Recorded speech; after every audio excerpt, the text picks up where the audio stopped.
యావత్ తెలంగాణ ప్రజల ఆత్మగౌరవాన్ని దెబ్బతీసే విధంగా ఉంది. ఇవాళ బీజేపీ ఎంపీ మాట్లాడిన మాటలపై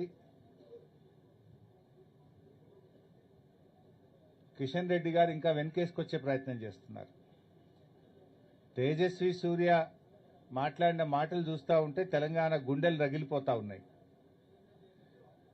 బేషరతుగా క్షమాపణ చెప్పాల్సింది పోయి కిషన్ రెడ్డి గారు ఇంకా వెనకేసుకొచ్చే ప్రయత్నం చేస్తూ ఉన్నారు. తెలంగాణ రాష్ట్ర ఏర్పాటును ఇండియా పాకిస్తాన్తో పోల్చడం, దేశ విభజనతో పోల్చడం అంటే 4 కోట్ల ప్రజల ఆత్మగౌరవాన్ని దెబ్బతీయడం. తెలంగాణ ఉద్యమం అనేది కేసీఆర్ గారి నాయకత్వంలో సకల జనులు 4 కోట్ల ప్రజలను ఒక్కటై పోరాడి ప్రజాస్వామ్య ప్రక్రియలో తెలంగాణ సాధించుకున్నాం.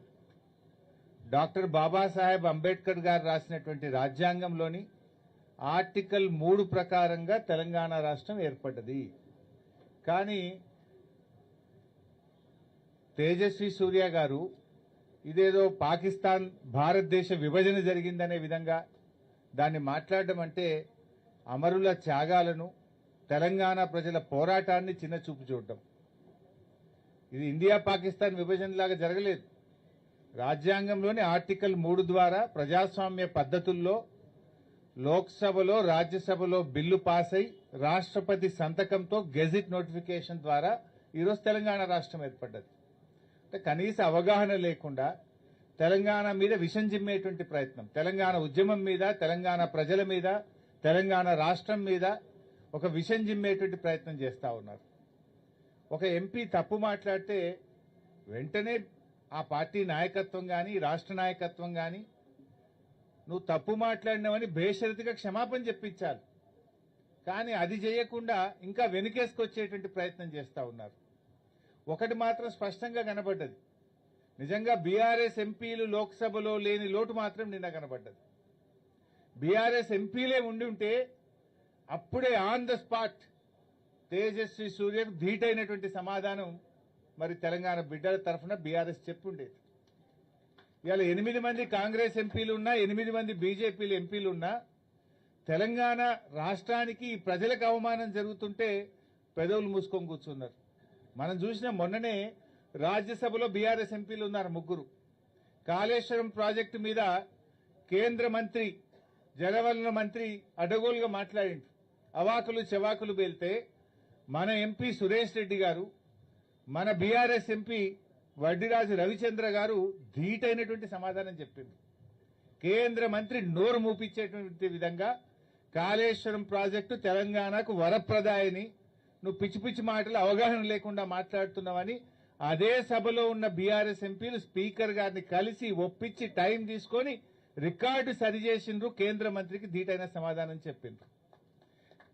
అదేమో ఒక ప్రాజెక్టుకు సంబంధించింది. ఇది యావత్ తెలంగాణ జాతిని అవమానపరిచే విధంగా, తెలంగాణ రాష్ట్ర ఏర్పాటు ప్రక్రియనే అవమానపరిచే విధంగా, తెలంగాణ 4 కోట్ల ప్రజలను ఆత్మగౌరవాన్ని దెబ్బతీసే విధంగా మాట్లాడితే 8 బీజేపీలు ఎంపీ, 8 కాంగ్రెస్ ఎంపీలుండి ఏం లాభం?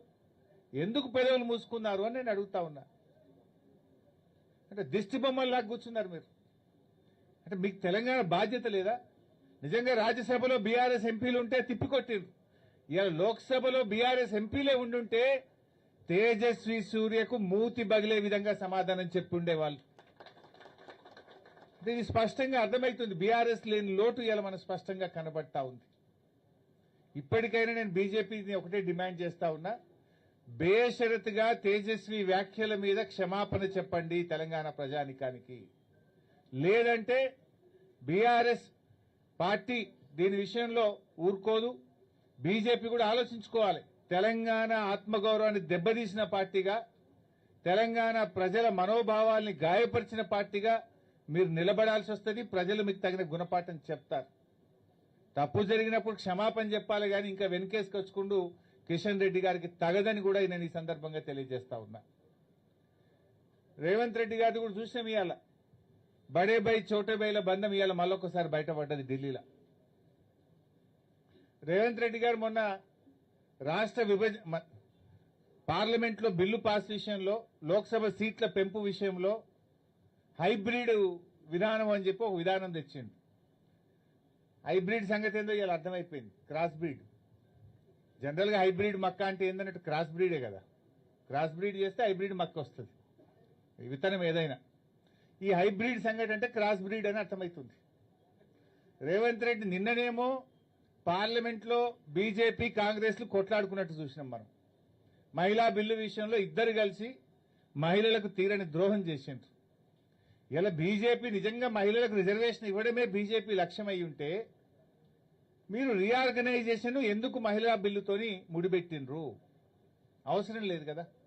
మహిళా రిజర్వేషన్ నిజాయితీగా మీరు చేయాలనుకుంటే కాన్స్టిట్యూషనల్ అమెండ్మెంట్, రాజ్యాంగ సవరణతో ఉన్నటువంటి డీలిమిటేషన్ ప్రక్రియను ఎందుకు దానికి లింక్ చేసినారు? మీకు తెలుసు, మీకు 2/3 మెజార్టీ లేదని బీజేపీకి తెలుసు.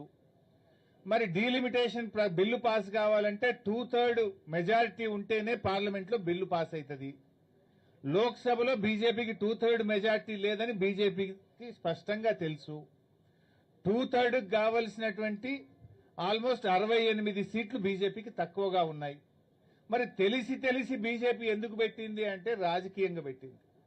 బీజేపీకి చిత్తశుద్ధి లేదు. మహిళా రిజర్వేషన్ తెచ్చే విషయంలో బీజేపీకి చిత్తశుద్ధి ఉండుంటే డీలిమిటేషన్ ప్రక్రియకు మహిళా బిల్లుకు ముడిపెట్టకూడదు. మీరు ముడిపెట్టినారంటేనే మీకు నిజంగా బిల్లు పాస్ అవ్వడం, మహిళలకు రిజర్వేషన్ రావడం విషయంలో బీజేపీకి చిత్తశుద్ధి లేదు అనేటువంటి విషయం అర్థమవుతా ఉంది. మీకు 2/3 లేదని తెలుసు కదా. ఇలా కాంగ్రెస్ పార్టీ కూడా దాగుడు మూతలాడుతూ ఇవాళ మహిళల విషయంలో రెండు పార్టీలు దొందే, కాంగ్రెస్ బీజేపీలు ఇద్దరు కలిసి ఈ దేశ మహిళలకు ఇవాళ తీరని అన్యాయం చేసిండ్రు. మహిళా బిల్లు విషయంలో రెండు రాజకీయ పార్టీలు కలిసి నాటకాలు ఆడుతా ఉన్నాయి. ఈరోజు ఇవాళ రేవంత్ రెడ్డి గారు కేంద్ర మంత్రి శ్రీనివాస్ వర్మ ఇంటికి టిఫిన్కి పోయిండు, బ్రేక్ఫాస్ట్. ఒకవైపు ఏం జరుగుతుంది? బీజేపీ ఏమో మహిళా బిల్లుకు కాంగ్రెస్ మద్దతు ఇయ్యలేదు, కాంగ్రెస్ నాయకుల ఇండ్లు ముట్టడించండి అని బీజేపీ పిలుపునిస్తుంది. రేవంత్ రెడ్డి ఏమో ఆ కేంద్ర మంత్రి ఇంటికి టిఫిన్కి పోతాడు పొద్దుగాల. అంటే ఏం నాటకాలు ఆడుతున్నారు మీరు? ఇదే కేంద్ర ప్రభుత్వం కాంగ్రెస్ ఎంపీల ఇల్లు ముట్టడి అంటది, అదే కేంద్ర మంత్రి ఇంటికి రేవంత్ రెడ్డి భోజనానికి పోతాడు. అంటే నీ హైబ్రిడ్ సిద్ధాంతం ఇదేనా? ఇక నీ క్రాస్ బ్రీడ్ సిద్ధాంతం ఇదేనా? నాకైతే ఆ రాహుల్ గాంధీకి సోనియా గాంధీ గారికి అర్థమవుతుందో లేదో నాకు అర్థమైతలేదు. ఈ క్రాస్ బ్రీడ్ సిద్ధాంతంతో ఈ రేవంత్ రెడ్డి చేసే ఈ హైబ్రిడ్ పనులతో కాంగ్రెస్ పార్టీ బతికి బట్టగట్టదా? కాంగ్రెస్ సిద్ధాంతం నిలుస్తుందా? అసలు ఆయన చెప్తున్నది ఏంది? ఇవాళ పొద్దున ఏడిపోయినావు నువ్వు. ఇవాళ దేశమంతా కాంగ్రెస్ నాయకుల ఇల్లు బీజేపీలు ముట్టడిస్తుండ్రు, నువ్వేమో కేంద్ర మంత్రి ఇంటికి టిఫిన్కి పోతున్నావు. అంటే నీ విధానం ఏంది? నీ పద్ధతి ఏంది? అసలు మీ పోరాటంలో ఉండే డ్రామాలు ఏందో ప్రజలకు అర్థమైతలేవా? నిజంగా కాంగ్రెస్ బీజేపీల పోరాటం నిజమైతే నువ్వు ఎట్లా పోతావు పొద్దుగాల? అంటే మీరంతా కూడబలుకొని ఈ దేశ మహిళల్ని మోసం చేసిండ్రు. ఈ దేశానికి ఇవాళ మహిళా రిజర్వేషన్ విషయంలో మీకు చిత్తశుద్ధి లేదు. ఆనాడు కేసీఆర్ గారి నాయకత్వంలో తెలంగాణ మొదటి శాసనసభలోనే మహిళలకు చట్టసభల్లో రిజర్వేషన్ కల్పించాలని ఆ రోజు బీఆర్ఎస్ పార్టీ ఏకగ్రీవ తీర్మానం చేసి కేంద్ర ప్రభుత్వానికి పంపింది. బీజేపీ మీద నెపం పెట్టి కాంగ్రెస్ దప్పించుకునే ప్రయత్నం చేసింది.